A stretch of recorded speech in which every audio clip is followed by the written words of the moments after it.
La primera se fundó en 1918. Después, ahí está, en el 23, a medida que iban egresando, iban replicando en varias de Colonia. Pero preferentemente Colonia. Sí, pero la escuela de Sarandí, grande, ¿qué tengo que decir? Ahí va, de Sarandí Grande, se creó en 1940. Es parte de ese proyecto de algún modo, incluso llevaba el nombre de Ana Hermano Hugón. Le habían puesto ese nombre porque era la maestra fundadora de las escuelas del hogar, del proyecto nacional, digamos. Y bueno, eso es lo que no se sabe, porque la gente de Florida no sé, yo no llegué. Ay, no, Sarandí.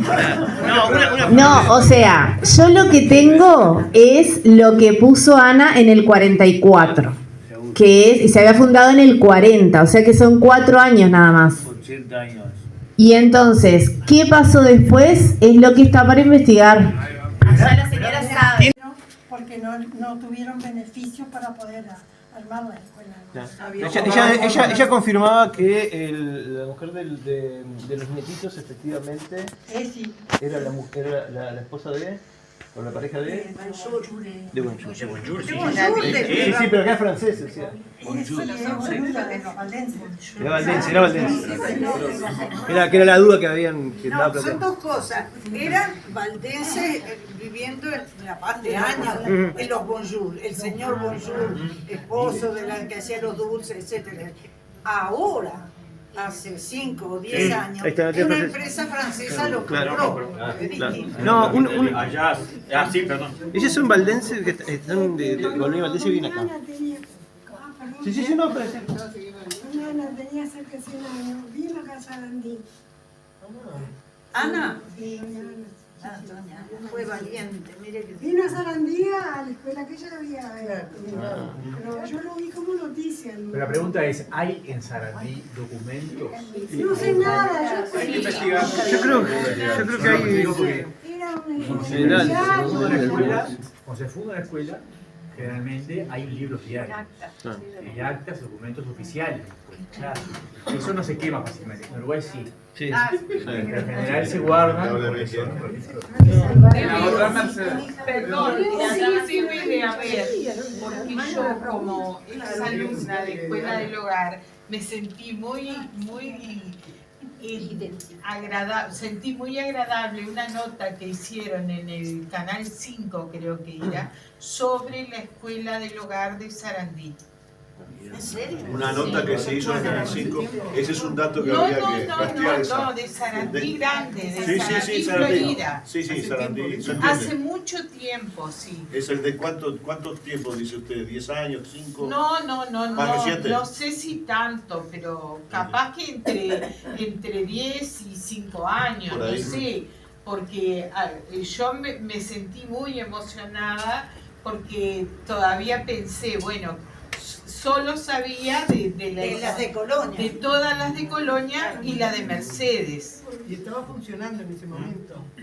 No recuerdo, porque yo cuando al final era una nota muy emotiva, muy linda, o sea, o de pronto me emocionaba a mí porque soy exalumna de Escuela del Hogar, solamente de la parte escolar, porque no había, solamente daban en la parte escolar donde yo vivía, pero me sentí muy, no sé decirles con certeza, pero sí sé que era, que estaba en Sarandí. No, Acá en Sarandí, Florida. Sí, que no recuerdo el nombre. Alicia Quíñez, compañera del grupo de identidad, empezó a hacer un trabajo y ella nos consultó. Yo no pude aportar mucho, pero sí que empezó a hacer ese trabajo. Y sería muy interesante vincular a Carolina con Alicia Quíñez para poder hacer un complemento de ese trabajo. Incluso Alicia tiene un documento, que es todo el periódico La Voz de Sarandí, lo tiene todo. Entonces, ahí ¿Cuál de la voz, Vicente? ¿Cuál de la voz? Diario, La Voz. Sí. La Voz de Florida. se llama La Voz de Sarandí, el periódico La Voz de que tiene Sarandí. Alicia Quíñez, tiene todo. Sí, no, ella hizo un trabajo sobre Sarandí Grande. Un apunte que tiene no sé cierto si sirve archivo, pero como- esa época, 1940, aparte ustedes mencionaron, tú mencionaste algunas mujeres muy relevantes, ciudadanas, muy relevantes de esa época en Sarandí Grande, que a su vez tenían un gran soporte del, vamos a decir, de los referentes masculinos, que eran bastante liberales en esa concepción. Entonces seguramente por eso tomó fuerza. Ahora, esos son 4 o 5 nombres que tú, son los únicos que figuran, ¿no? Está perfecto. Pero eso sería interesante. Algo del intendente. El intendente de la época, que era José Luis Rodríguez. Porque Arturo Borrat, No, pero eso era Colonia. En el año 40 era Taranto el intendente. Taranto fue... Víctor Félix Taranto. Exactamente. Entonces, y después, 44, ya está un contador, José Luis Rodríguez. Pero también con una visión que sería muy cercana a esa iniciativa. Entonces ahí hay... Eso, Aris Hill, me parece que Aris es la persona indicada para... Y Marta... Y Marta, yo le pasé los 2 teléfonos. Sí, y esos nombres son muy importantes, ¿eh?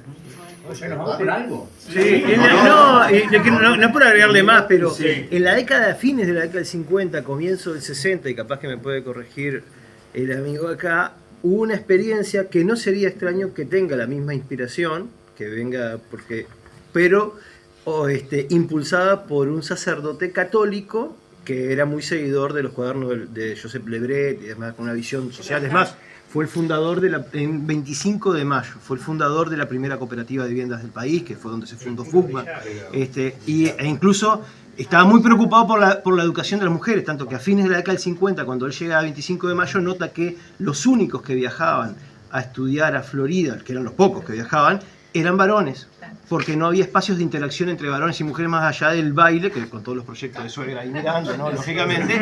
Entonces él empezó a generar práctica de deportes mixtos. De hecho, el primer club de cuadro de fútbol del interior, y quizás el único que juega en aquel momento, y uno de los primeros partidos que hay registros jugados en el Estadio Centenario en la década del 70, es de mujeres futbolistas, las Águilas Negras, y hablando con ellas decían, no, pero antes habíamos jugado al voleibol, juntos, varones y mujeres, y lo tomaban como algo normal. En realidad, yo sabía antes la historia de que había sido por impulso, y una de las cosas que él promovió fue una escuela del hogar. Él vive, tiene 95, está impecable en Durazno, frente a el padre Arrillaga, sí, es espectacular. Hace en verano Julio Arrillaga. Lo encontré en Chamizo a las 2 de la tarde en sol en verano, divino, y me trajo hasta Florida todavía manejando. El otro día se mandó el discurso por los 40 años del regreso de Wilson. Claro, no, está del otro lado. Y no sería raro que tenga esa orientación. Yo no andé sobre eso con él, pero no sería extraño, porque era una persona de captar de todos lados y de Yo te voy a pasar un dato también importante, porque justamente 40, 44, todo eso, ahí se creó un templo metodista, y eso hay que relacionar, no es casual. ¿En Sarandí Grande? Sí, exactamente, frente al club deportivo. Entonces, ¿qué pasa?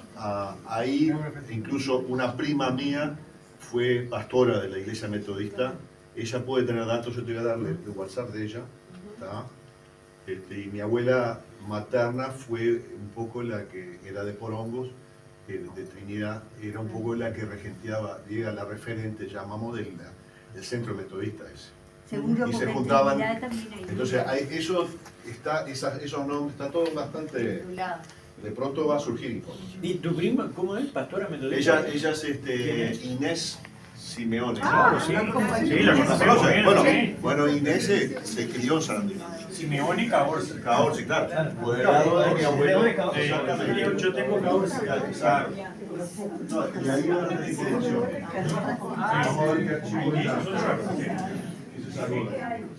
Pero decirle y allá tenía la mano. Sí, bueno, cuando hablaba él, que yo soy una cooperativista de... ¿El 25 de mayo? Sí, soy de que se inició, sí, en el Sí. 66 se inició el cooperativismo. Claro, como... De ayuda mutua. Cooperativista de... La primera cooperativa de vivienda del país. La primera del país, de Sudamérica. Sí, bueno, había una experiencia, de hecho ya había viajado a Chile, había visto también. De la forma que fue, porque... Sí, la ayuda mutua y con todas esas características. Sí, y era, como Irureta, que claro. acá hay una plaza del padre, la plaza Irureta. Shirley, para quien no la conoce, Shirley es de Colonia Valdense, ¿no? Nació en Colonia Valdense, se crió acá en Florida, nos recibió los otros días en su casa, hace una torta de manzana.